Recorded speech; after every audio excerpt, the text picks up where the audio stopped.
தமிழ் நேயர்களுக்கு அன்பு வணக்கம்.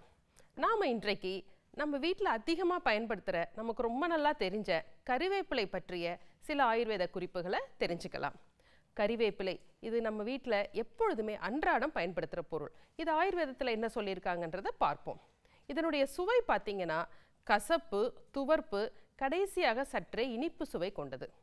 அதற்கப்புறம் இது ரொம்ப இலகுவானது, டைஜஷனுக்கு ரொம்ப ஈஸியானது, குளிர்ச்சி தன்மையுடையது, அதே சமயத்தில் கொஞ்சம் அதில் எண்ணெய் பசையும் இருக்குது. ஸோ இந்த குணங்களோட அடிப்படையில் தான் நம்ம எந்தெந்த நோய்க்கு பயன்படுத்தலாம், ஊட்டச்சத்துக்கு எப்படி பயன்படுத்தலாங்கிறத தெரிஞ்சுக்கலாம். ஆயுர்வேதத்தில் எப்பவுமே சுவையின் அடிப்படையில் தான் நம்ம சிகிச்சைகளையே செய்வோம்.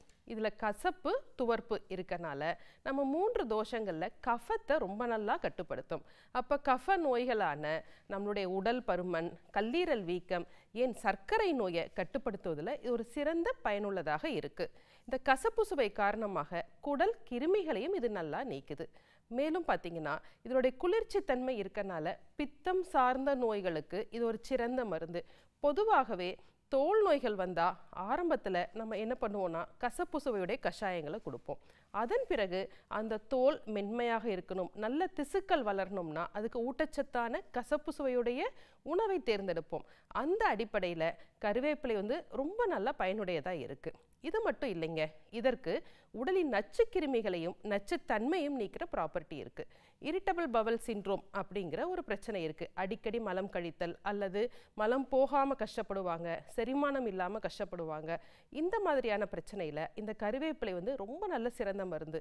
ஆயுர்வேதத்தில் கைடர்யாதி அப்படிங்கிற ஒரு கஷாயம் பயன்படுத்துகிறோம். அதில் கடுக்காய், கறிவேப்பிலை, பேய்ப்புடல், சுக்கு போன்ற கூட்டு கலவையான மருந்துகள் இந்த இரிட்டபிள் பவல் சிண்ட்ரோமில் ரொம்ப நல்லா கேட்குது. மேலும் பார்த்தீங்கன்னா நம்மள பல பேர் வெளியில் அதிகமாக சாப்பிடும் பொழுது அவங்களுக்கு ஈகோலை அப்படிங்கிற ஒரு தொற்று கிருமியினால் குடலில் எப்பொழுதும் ஒரு அசௌகரியம் இருந்துகிட்டே இருக்கும். அதிகமாக கேஸ் ஃபார்ம் ஆகிறது, வயிற்று வலி இந்த மாதிரி இருந்துகிட்டே இருக்கும். இவங்க கறிவேப்பிலையை அரைத்து மோரில் கலந்து சாப்பிடும் பொழுது அவங்களுடைய வயிற்று புண் நல்லாவதோடு அந்த ஈகோலை ரொம்ப நல்லா கட்டுப்படும். ஏன்னா பொதுவாகவே ஈகோலை கட்டுக்குள்ளே கொண்டு வரது ரொம்ப சிரமமான விஷயம். இது மட்டும் இல்லைங்க, இதற்கு ஆட்டோமியூன் டிசீஸில் நமக்கு பொதுவாகவே இந்த நம்மளுடைய எஸ்எல்இ அல்லது நம்மளுடைய ருமட்டாய்டு, முடக்குவாதம் போன்ற நோய்களில் பார்த்திங்கன்னா இரத்த சோகை ஏற்படும். அந்த இரத்த சோகையை கட்டுப்படுத்துவதற்கு கறிவேப்பிலையை அன்றாடம் உணவில் சேர்த்துக்கொள்ளும் பொழுது அவர்களுக்கு ரொம்ப நல்லா முன்னேற்றம் ஏற்படும். அதற்கப்புறம் பெண்களுக்கு ஒரு ஆகச்சிறந்த உணவு மருந்து அப்படின்னா கறிவேப்பிலை. வீட்டில் அம்மா எப்போவுமே சொல்லிட்டு இருப்பாங்க, கறிவேப்பிலை எடுத்து வைக்காதீங்க. ஏன்னா நம்மளுடைய பண்பாட்டிலேயே அது கலந்துருக்கு.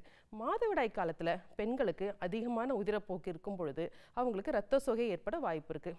பொதுவாகவே அதிக உதிரப்போக்குன்னா அது பித்தம் சார்ந்தது தான். அப்போ நம்ம கசப்பு சுவையை தான் உணவாகவும் மருந்தாகவும் கொடுப்போம். அப்போ கறிவேப்பிலையில் இருக்க கசப்பு, துவர்ப்பு அந்த மாதவிடாயை சீராக போவது மட்டும் இல்லாமல் இரத்த சோகையும் பெருமளவில் கட்டுப்படுத்துது.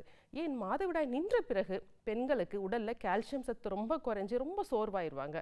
அவர்களும் இந்த கறிவேப்பிலை பயன்படுத்திக்கலாம். அப்போ நல்ல பலன் இருக்கும். ஏன் இளம் பெண்களுக்கு அவர்களுக்கு முடி நல்லா வளரணும், முடி கருமையாக இருக்கணும், முகப்பருக்கள் இல்லாமல் இருக்கணும் அப்படின்னா கறிவேப்பிலை தயாரித்த எண்ணெய்கள், அதற்கப்புறம் கறிவேப்பிலை தயாரித்த மருந்துகள் அல்லது உணவுகள் ரொம்ப நல்ல பலனை கொடுக்கும். சர்க்கரை வியாதிக்கு இந்த கறிவேப்பிலையில் பல ஆராய்ச்சிகள் நம்ம செஞ்சுருக்கோம். நல்ல கறிவேப்பிலை, வெந்தயம், முளைக்கட்டிய வெந்தயம் இவற்றை நிழலில் காய போட்டு தினமும் ஒரு ஸ்பூன் எடுத்துக்கொள்ளும் போது அதில் இருக்க நார்ச்சத்துனால சர்க்கரை நோயாளிகளுக்கு ஏற்படுகின்ற மலச்சிக்கலும் தீரும், அதே சமயத்தில் உடலும் சுறுசுறுப்பாக இருக்கும். கறிவேப்பிலையில் பல்வேறு ஆராய்ச்சிகள் நடந்துட்டு இருக்கு. எப்பொழுதுமே ஒரு சிறந்த உணவுனா அது கறிவேப்பிலை தான். ஆனால் நம்ம எவ்வளோ சாப்பிட்றோங்கிறது நம்ம முக்கியம். நம்ம 2-3 இலைகள் சாப்பிட்டு பிரயோஜனம் இல்லை. எப்பொழுதுமே உணவின் முதல் வாய் சாப்பிடும் பொழுது 1 ஸ்பூன் கறிவேப்பிலை பொடி, அதிகமாக மெழுகெல்லாம் சேர்க்காம கறிவேப்பிலை பொடி 1 ஸ்பூன் சேர்த்து நெய் சேர்த்து சாப்பிடும் பொழுது எப்பொழுதுமே உடல் ஆரோக்கியமாக இருக்கும். சரி நேயர்களே, இன்றைக்கு கறிவேப்பிலை பற்றிய சில ஆயுர்வேத குறிப்புகளை தெரிந்து கொண்டோம். வேறொரு நிகழ்ச்சியில் சந்திக்கலாம். நன்றி.